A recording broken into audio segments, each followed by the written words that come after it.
iPhone'da qanaqa zaryadkada zaryadlash kerak? Nomi yo'q, umuman bunaqa golovkada foydalanish kerakmi?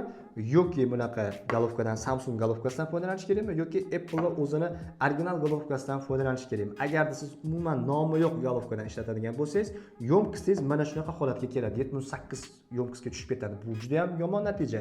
Agarda siz Samsungga o'zini original golovkasidan foydalanadigan bo'lsangiz, iPhone zaryadlaydigan bo'lsangiz, mana shunaqa 89 yo'mkisga tushib ketadi. Bu ham yomon natija. Agarda siz Apple o'zini original golovkasi va o'zini kabelidan foydalangan bo'lsangiz, har doim yo'mkisingiz tez tushib ketmaydi. Mana shunaqa 99 yo'mkisga tushadi. Bu o'zimni iPhone 16 Pro Max'imni batareya holati, ya'ni 5 oy ichida endi 1% tushdi. Xohlagan payt zaryadga qo'yman, xohlagan payt zaryadga qo'ymayman. 80% bo'lishini kutmayman, 100% bo'lishini kutmayman. O'zimga kerakli bo'lgan zaryadni olaman, sug'urib tashlayman, xohlagan payt zaryadga qo'yaman. Asosiysi original golovka, original kabeldan foydalansangiz, yo'mkisingiz tez tushib ketmaydi va mashinada telefoningizni zaryadlamang. Maksimal darajada powerbank sotib oling.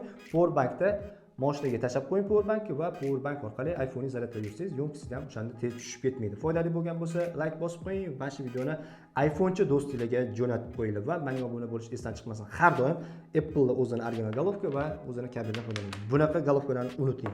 Nomi yo'q golovkadan siz iPhone'ni zaryadlasangiz, batareyangizni ishirib yorasiz va yo'mkisini ham tez tushirib yorasiz. Shunaqa. Kommentariyada o'zingizni iPhone'ingizni yo'mkisini yozib qoldiring.